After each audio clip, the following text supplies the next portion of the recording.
Andre Alvaro for the Beerman Fan TV at isang buwan at there's still a long way to go para mag-sign ng kahit anong PBA players para sumali sa Beerman Squad.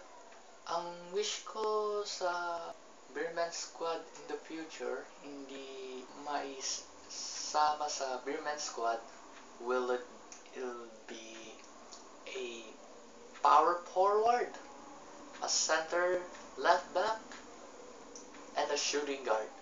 Yun ang gusto kong wish para sa Beerman Squad na makasali dito.